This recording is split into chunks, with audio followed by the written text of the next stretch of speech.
Hello, this is National Chess Master R-Rats logged in at ICC to make a video for Team4545 League. This was selected Game of the Week in Week 8 of Team Event 56 by the guru Nxe4, who's a Finnish FIDE Master elect. Anytime now it'll show up, it'll get that little FM flag by his name. Anyway, he has provided, as just about every round, written analysis to this game, which I have saved a record of. I haven't looked at it yet because I don't want to be influenced by what he says. I'll try to find the truths of this position on my own, and chances are, as usual, I'll miss something he says and he'll miss something I say, but that doesn't matter. You get two opinions. You get two coaches for the price of none. Haha. Okay. One little disappointment. This game had disappeared from both players' history, and the person that nominated it did not follow my directions and saved the game to his library. Maybe it's too late, but I don't have time to come and save all these nominated games. I am very, very, very busy, and the advantage of saving a game to your library is that I can go get it and I can show the timestamps move by move, how much time players are spending. Well, I'm able to recreate the game, and I've got a text file with the timestamps. Let me just flash it over here. See, I've dragged it over. Okay, so I've got this to look at and get critical moments, but it's really so much better if I have the timestamp, and so many of you are not saving these games to your library, and your libraries are not full or don't even have any games. So if you could do that for me, it'll just make a better product for the league, okay? Thanks so much. All right, and I'm not griping. I'm sure people will forget to do it. But anyway, this is an extremely interesting game, and it quite caught me by surprise, and the way it ended up turning out, and you'll understand what I'm saying as we get a little into the game. So we've got the Caro-Kann, which has this drawish reputation. If black plays it correctly, it's very, very, very difficult for white to get any kind of advantage against this. I know when I was starting out 40 years ago, over 40 years ago, as a 1400 player, I had trouble against this opening. I kept trying to crack it open, and you can't do it, okay? Especially if you're only rated 1400 and playing a stronger player. They'll just grind you down. But anyway, it follows book theory for a while. I don't know where it left off. I didn't bother to check because it's not important what book is. What's important is that you at least understand the concepts of what to do here. Black will try to maintain a solid position, and same with white, and will ideally like to get a little bit of a space advantage and see what he can do with that. Okay, so let's just follow the themes here. A little early maybe to bring the queen out. Usually black will develop a bishop first to d6, but you know, it's okay, I guess. And both sides are developing their pieces, and white starts, like I say, to try to get a little bit of space here.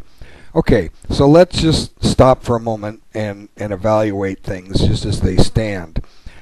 Black is rock solid. Black has no weaknesses. Both sides have developed three minor pieces. Both sides have castled.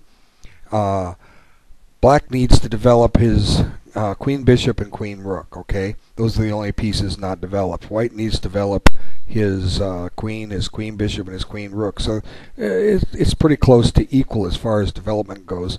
But white has just a wee bit of space advantage. And as I've shown in some games, eventually what white would like to do is try to get a d5 break in. Now that's a long way off.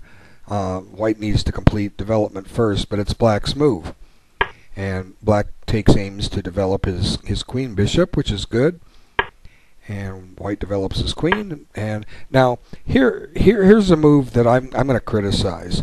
Okay, I've seen it played a lot in Caro-Kann formations. There's no need for this move for black. Okay, absolutely none whatsoever. Black is spending a tempo and weakening his king position, and that's going to tell the whole story. As we'll see later, it's just going to open up floodgates against this position through a remarkable series of moves by white. let's stop and talk about this move for a moment before we play it. Okay, those that watch my videos know the one thing I preach in the opening is what? Development. Get your pieces developed. If they're not developed, they're not in the game, they're not going to be able to help you. Okay, now I'm going to hesitate for a second here, and I'll bring up this timestamp here. I want to see how much time Black spent on this H6 move. Let's see, where is it? Here it is. Okay. Both sides have been moving kind of quick. Here Black has gained time on the clock, 49:57, and Black's at 49:57, more than his 45 minutes he started, and Black is at 48:02, or White's at 48:02, and then Black clock drops to 48:34. So a minute, he's taken a minute and 23 seconds plus his 45-second increment. So Black spent 2 minutes on this move, and it's just a bad move. It doesn't develop a piece, and as I say, it creates some weaknesses in the king position. I've seen some people who play this Caro-Kann. What they'll do is they will redeploy this rook to E8 at some point, and if need be, if White's kind of mounting any kind of a kingside attack or trying to, this knight can drop back to F8, and H7 is well covered. So let's think for a moment. What does H6 really do for Black? Well, it secures the G5 square. Does White want to use it? That's my question. Does White want to put a piece on G5? Let's suppose Black does what he should do. Develop. Okay, we don't have to play bishop b7. We could play rook e8 either, but I'm just playing this piece. Now, what can White do here if he wants to use G5? He can put this bishop here, right? Or White can put this knight here. Now, what's Black afraid of? Something down here? Well, it doesn't look like he's going to get much here. The idea is knight takes, the threat is knight takes, and if pawn takes, queen takes, check. And it's not forced, if the king goes over, this queen grabs this bishop, and White's bagged a couple pawns. Now, that's just the threat. Now, Black has other resources. It's not even White's move, so White can't do this. Let's just burn a move. I'll play a bad move just for the heck of it. Then we can discuss this better, and you'll see. Now, as I said, if king h8, queen takes e7. But Black doesn't have to play king h8. Black might try rook f7. And what does White really have here? He has nothing. And now, I did this by just simply burning a move for Black. I played a bad move. Okay? What if what if Black plays a good move? And what I mentioned was rook e8. The idea being able to swing this knight over to f8 to help overprotect this h7 square. Okay, how does White really take advantage of this move? By the way, one thing about rook e8 is it stops some tricks maybe with knight f5, being that if the pawn took, the queen would take here. Can White really exploit this position? Well, let's try a sacrifice. Okay, let's just try it. Check. Now, what does White have here? He's given up a piece for 2 pawns. The Black king has no legal move. But how does White bring more forces into play? This is the key square. You want to administer a checkmate on that.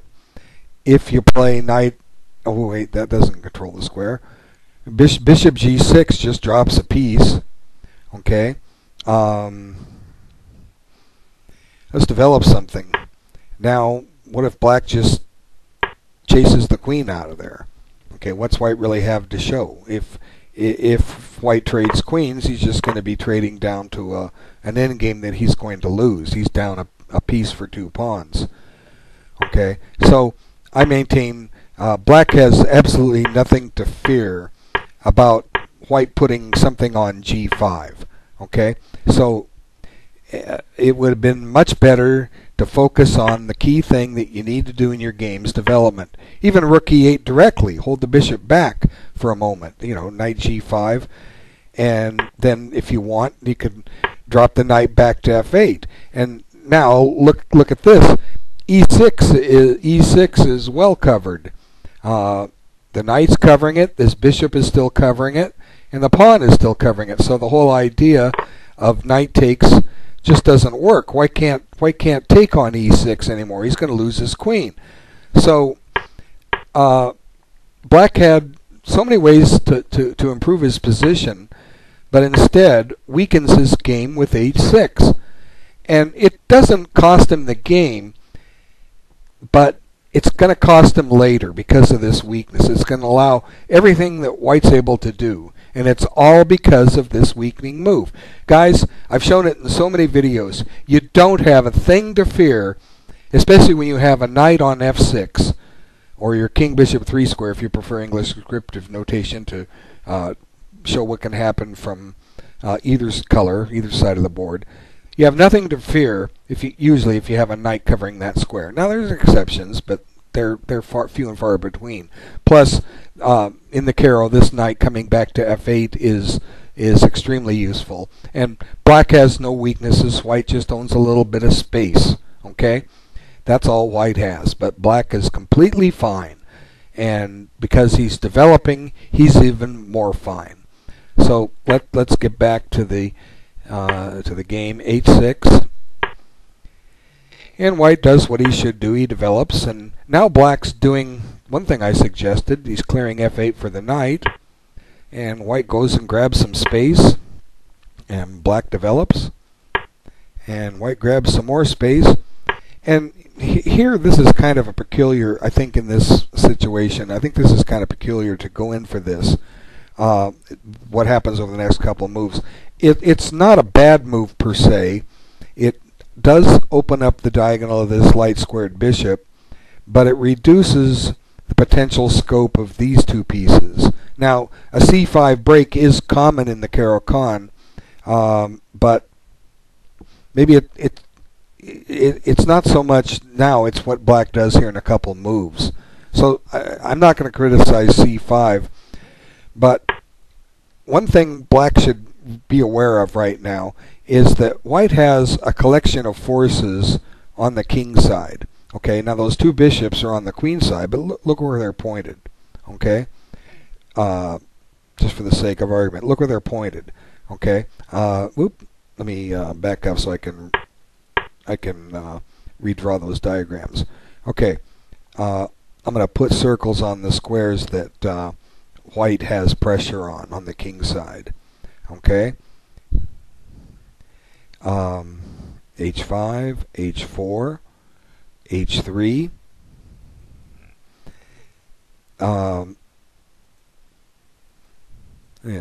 some of these squares down here are kind of meaningless. White doesn't really need to utilize those. But out of 32 squares, oh wait, I missed one. Out of 32 squares, white has influence on 5, 10, 15, 20, 22 of them. There's only 10 squares black doesn't have control over. 1, 2, 3, 4, 5, 6, 7, 8, 9. Well, I miscounted. Anyway, maybe it's white has control over 23 of the squares. Let me back it up, and I'll just show it to you this way. How many squares is black controlling on the king side?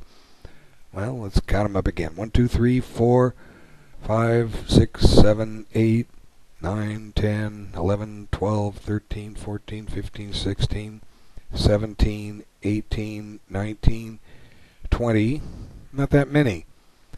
Okay, and but the other thing is, let's count the pieces. Let's not only is white controlling more squares, but he's got 1, 2, 3, 4, 5, 6 pieces ready to run to the king side. The only thing that's not ready to run to the king side is this rook, and it might go to a3, rook lift, and then head on over.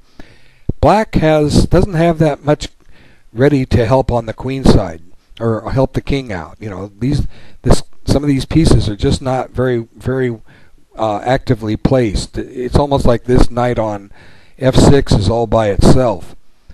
So one thing black has to be careful is that all of a sudden white doesn't sacrifice something. You know, maybe, I'm not saying it's sound, but maybe a sacrifice. The bishop takes h6 could come in and start running a few pawns, advance the minor pieces. White could generate an attack out of thin air really easily here. Whether it's sound or not remains to be seen, but the possibility is always going to exist, and black has to step very lightly as a result. Okay, so it's at this point that I think black makes another concession that he shouldn't have made. It's still not too late for knight f8. This just helps overprotect the king position.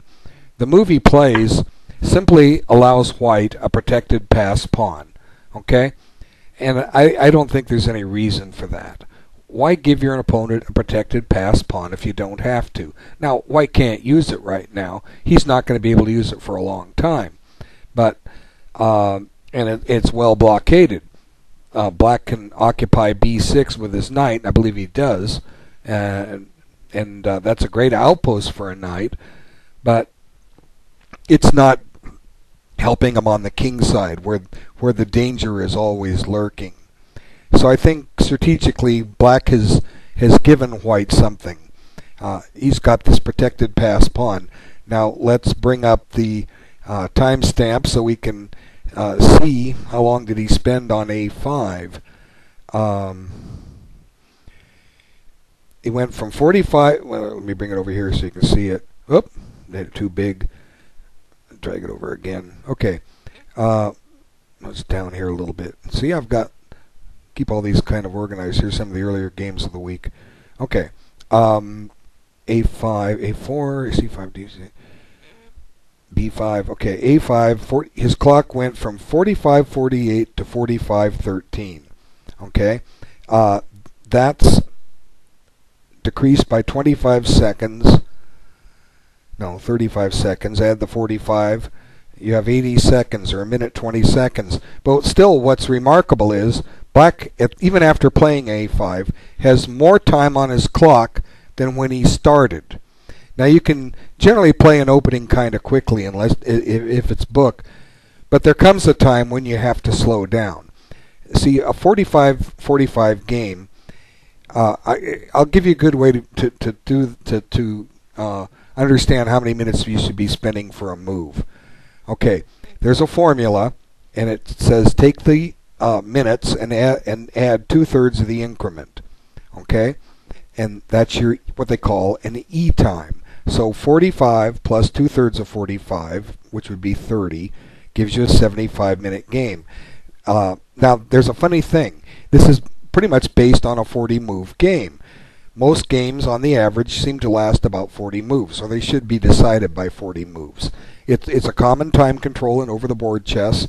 At FIDE, any country, they'll play time control like 40 moves in 2 hours, and then you have a secondary time control. It might be game in 30. It might be the old FIDE time control back in the days of Bobby Fischer and Mikhail Tal and all those. They played 40 moves in 2.5 hours, and they played 16 moves an hour. And after 5 hours of play, they adjourned the game, and they came back and resumed it later. So, but let's just basically say 40 moves in 75 minutes. It's not hard to do the math and see you have approximately, but not quite, approximately 2 minutes per move.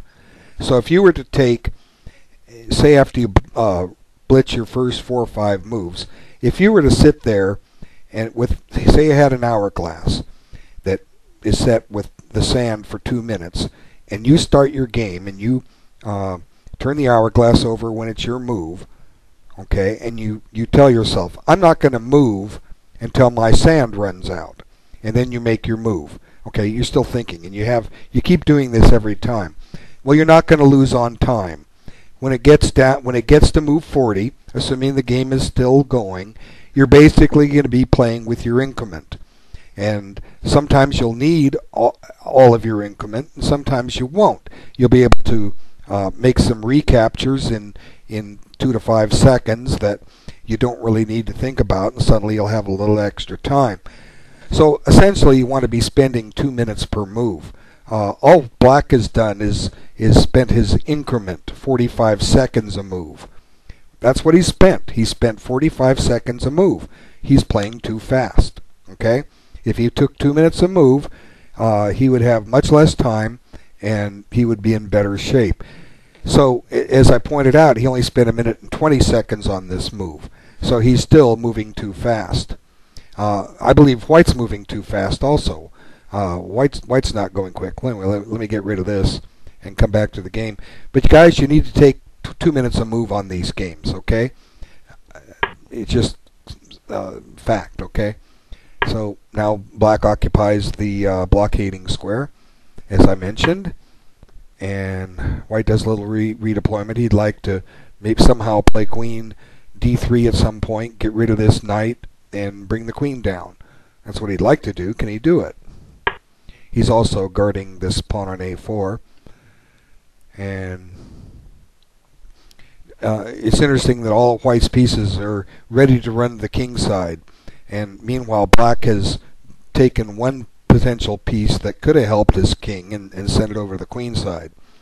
So black just doesn't see the danger that's going to come here. Okay, so now white tries to get a little more space. It does involve exchanging some pieces, but it helps white because the black king now has one less defender. All of white's pieces are after the king. They're all ready to run over there. All of the black pieces are not. Black just got rid of his best defender. Okay, and here black gets rid of a piece that wasn't helping his king, and maybe this will give a false sense of security to black. But really, black's in trouble, getting in trouble here. And here's another move that I think is just plain out bad. Let's bring this up. Bring up the timestamp. Okay. See, I really wish you guys would save these games to your library. They don't have to do this. But it's important to see the time these people are taking on their moves. Okay, so that was move 21. Rook b8. He did it with 30 minutes 56 seconds. Okay, so he went from 31 minutes and 8 seconds. He lost 12 seconds on his clock, so he spent 57 seconds. What time was I saying they should spend on a move? 2 minutes. He spent 57 seconds. Just common sense says not to make a move like this. What's the point of it? Okay. You trying to defend this knight on b6?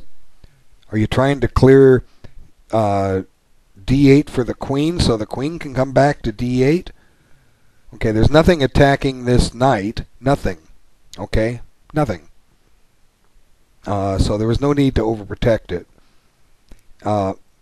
Black chose not to win this pawn. Black could have taken the pawn. I didn't really analyze it because I think it's just plain out bad. It's putting that knight out of play. I don't even want to look at it because I think just in principle white can just continue his assault on this position. There's probably plenty of moves, you know, going to what white ends up doing, queen g4, threatening to win this pawn. It would have been so much better if black had a couple moves ago, instead of putting that knight on b6, had put it on f8. And we'll see the difference it makes. But rook eb8 is just bad. And so all of a sudden white's virtually winning this position. So queen g4, what does black have defending his king? Well, the closest piece is this bishop. Alright? The knight's not doing any good, neither rook's doing any good. The queen can get over in a hurry, it's kind of defending it, but black's got a naked king here. The threat is to take on h6. So how does black avoid this? Well, he comes up with this move, king h7. That stops the threat. But white just improves his position, and plays bishop c3. Now all of a sudden, white is threatening checkmate. Black needs to defend g7. Now f6 certainly doesn't look appetizing, but it might have had to have been played. But then white just grabs a pawn, and black's just in trouble. Knight h4 is threatened. Get the queen into g6, drop the knight into f5, maybe even drop the knight into g6. White can count the ways he'll win this. So f6 might have had to have been played because it's just remarkable the combinations that fly here in a moment.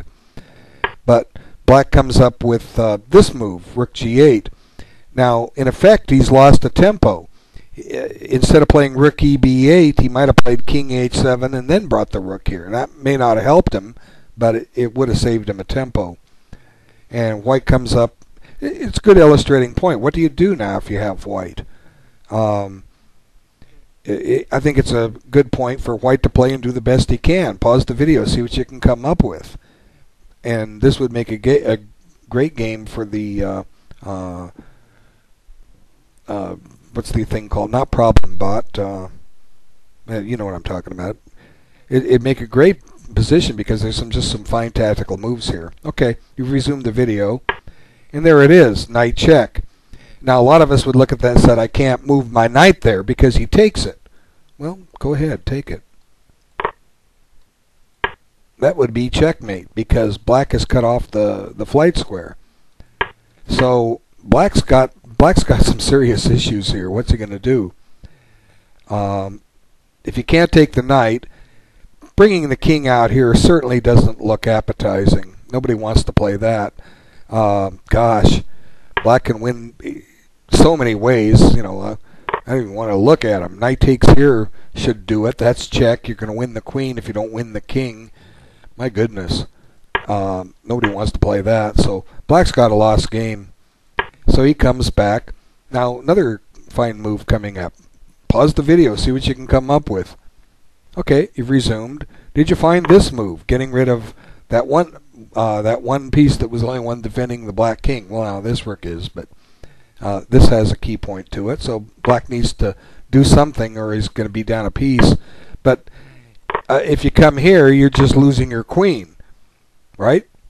So it's kind of a relatively easy thing to see, and maybe even the king. I don't know. But let's back this up. Not in the main line yet. Okay. Whoops. Okay, so king back, rook takes, knight takes. But another point, white to play and do the best he can. Pause the video. Okay, another fine tactical shot. There it is, queen f5. Just a beautiful move. You know, white puts another piece on pre. What can black do? Well, he's got to look at this position. The threat is queen h7 mate. So you got to stop that one way or the other, right? Well, the problem is if you take the queen, then that clears the 6th rank, and white gets a checkmate like this. Boom. Very pretty. What else can black do here? You've got to stop the mate. This doesn't work. You just bring the queen back here. That's mate. So what else is left? Well, we got g6. No, he can't play g6. The pawn's pinned. It's basically a forced mate for white, and black resigned. Just a powerful last several moves.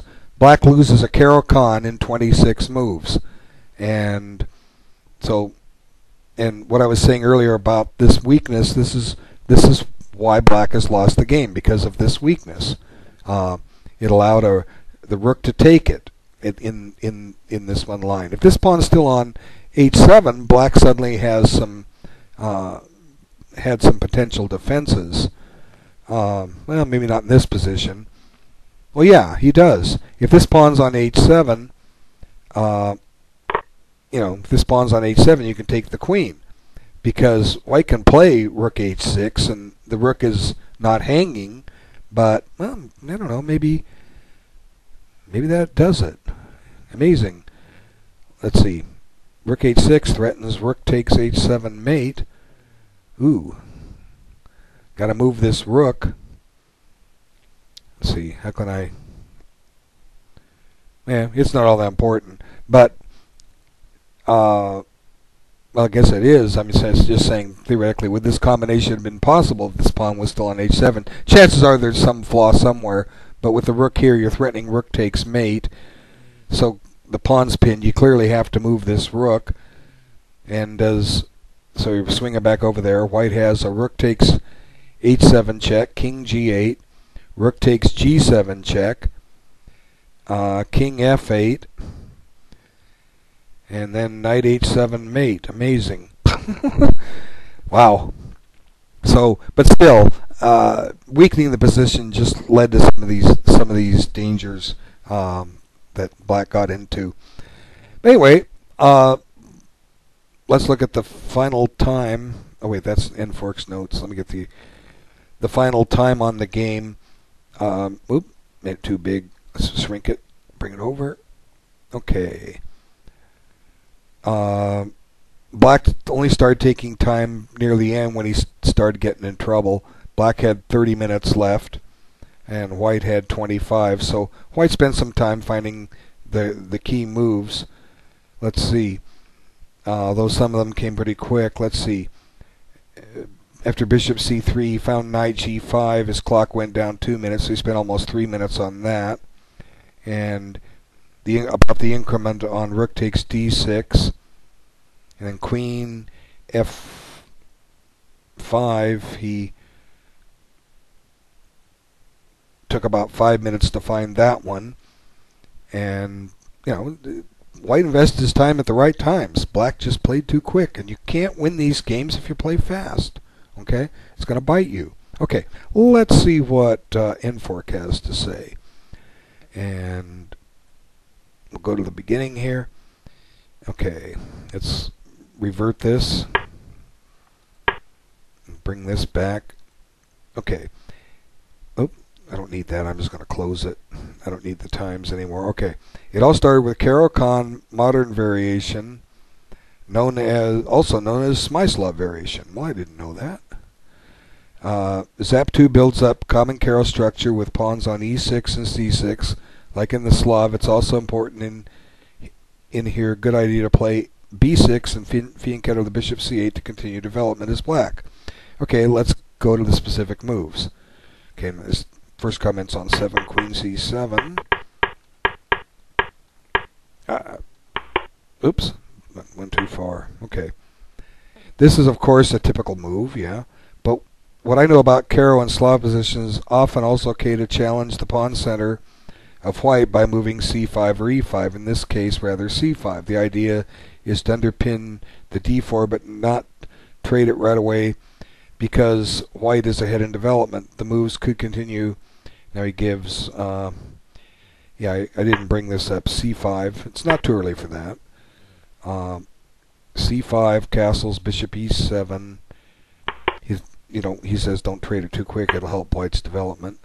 c4, castles is the line Nfork is giving. Whoops. Come back here. Okay. Castles, 10. B3, CD4 with quite equal chances. Okay. So, yeah, it's right. The black's catching up in development. Black's got squares for a piece, good squares for his pieces. And here black is able to not only be able to fianchetto this bishop, he's not losing activity on the c5 square. So let's go back to the game, and his next comment is on h6. And we know what I had to say. Let's see what Nfork has to say. Okay. Let's bring this back. I understand black probably wanted to avoid different threats with knight g5 moves, but in fact this makes it easier for white to continue his pressure on e-file and build some kingside threats and attacks. Unfortunately, with taking control of g5 square, black gets even bigger problems due to weakened king positions. Some examples. The diagonal b1 to h7 is stronger for white. Okay, that's interesting. It's still the same diagonal. Well, one reason is because G6 is a little weaker. Okay, so let's see. Bring it back. The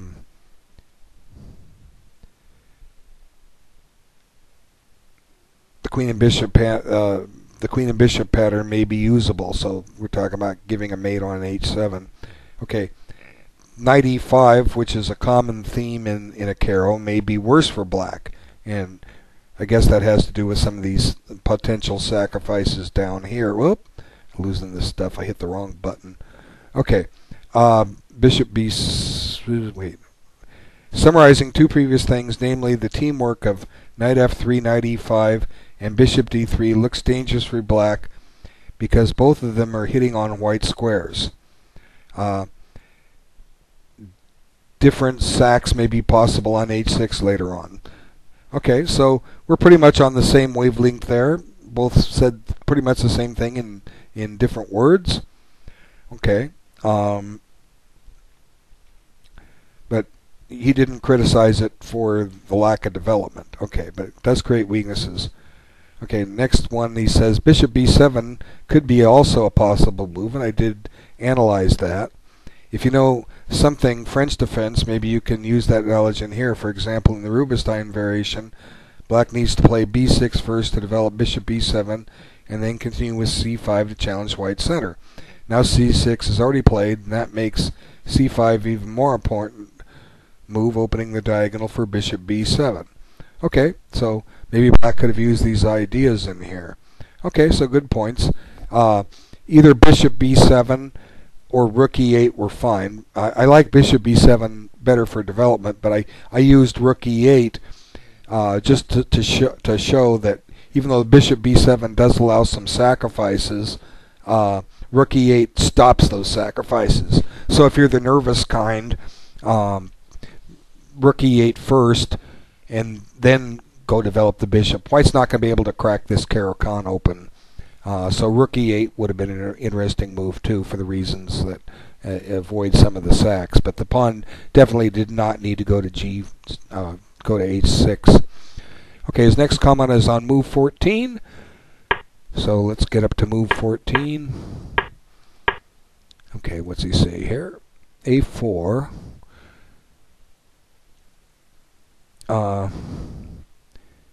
He actually gives a few moves here, so let's just play him. A4, C5, D takes C, B takes C, B5. So he's actually, his is commenting from this position. Okay. So how's the position have changed? White's control on E5 is decreased. Is it decreased? Well, there's no pawn on D4 anymore. Okay. Black controls the D4 square with his pawn. And let's bring this over. And black lost important square C5 for his pieces. So that was one drawback with the way this went. Only last one is disadvantage for black, but the other two things make this change favorable for black, who especially has more player on dark squares. For example, D6, E5, F4, D4. Although D4 is hard to place pieces to D4 and E5 is still under white's control, but black may trade Bishop B7, F3. Okay. Very interesting takes. He's saying black can play on the dark squares. That's about all he has. But you know, as it turned out, black lost control of C5, so this shows why black should probably do this earlier rather than later. Okay, his next comment is on black's 16th move, A5. I criticize that. What does he say? Let's see. It may be that both players had threat of A4, A5, A6 on mind, and that was the reason white went to this pawn structure and black wanted to stop white moving to A5 to chase the Bishop B7 away. In fact, black would be happy to trade Bishop B7 to Knight F3 due to things I said previously. Now the A5 will always be a weakness, and these protected pass pawns like on B5 are often good pawns on endings. So, yeah. Okay, so I don't think I mentioned the fact that the black pawns were isolated. They are weak. They are targets, and I said white. I did say pretty much the same thing but in different words. White can't use this pawn now, but it can be very dangerous in the ending. And I do see what he's saying, that what White wants to do is chase this bishop, but what can Black do? Well, Nfe4 suggests he take it for this knight on f3. Let's suppose that let's try this. Let's just do what I want to do. Okay, I've been wanting to play this move for a while, and now let's develop this rook. And there's a reason I did this. You'll see why in a moment. Now Nfe4 is suggesting to take this knight off, and that's fine. Nothing wrong with it. But the purpose of swinging the rook on a8 over to d8 is so that this bishop could come back to c8 and not leave this rook imprisoned on a8. Now I don't know which one's better. Probably both are playable. A grandmaster can sit and probably say, well, no, you got to take the knight on f3 because White's just going to do this. You know, and I spend 20 minutes. I could maybe be able to figure that out myself. But why do we want a 5-hour video? We don't. We're just trying to get ideas to promote discussion and promote understanding of chess. And if our ideas don't work, we try other ones. But Black shouldn't have anything to fear here. The a7 pawn is weak, but White's not easily going to be able to exploit it. Maybe at some point a sacrifice with b6 could come in. Maybe. And of course, you know, like he says, just take this thing off. Now,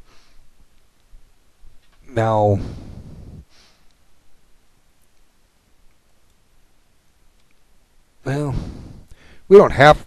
I was looking at playing rook d4 with doubling since we had the d4 square open. We could put the rook here and get ready to double. You know, it's a dog fight. Okay, let's revert to the main line, and something for you guys that would like to sit and analyze these games. Got some feeding ground. Okay, so he says instead of a5, bishop takes f3 could be played right away. And if queen takes f3, knight e5 would help trade the strong bishop on d3. Okay, so here's his suggestion. Knight e5. Now, White doesn't have time for this tactic, bishop f4 pinning it, because the queen will fall with check. So the queen has to run, and now you don't give up the bishop pair. Yeah, this looks fine. I didn't mention this line. This pawn is still weak, but you know, black should be okay here. Pick up a tempo on the queen, improve the position of the rook. You know, it's definitely a contest. Okay, his next comment, he's right again.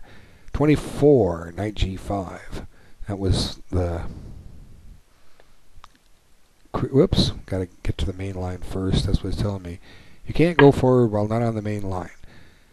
Use back or revert to return to the main line. Okay, so let's go up to what was it? 24 knight g5 check. So he didn't say much, but it's much easier to talk than type. That's why I make videos. Having to write all these lengthy. I'm always going to say more than Nfe4, but he's still going to be right with just about everything he says. It's just a lot of work to write things out.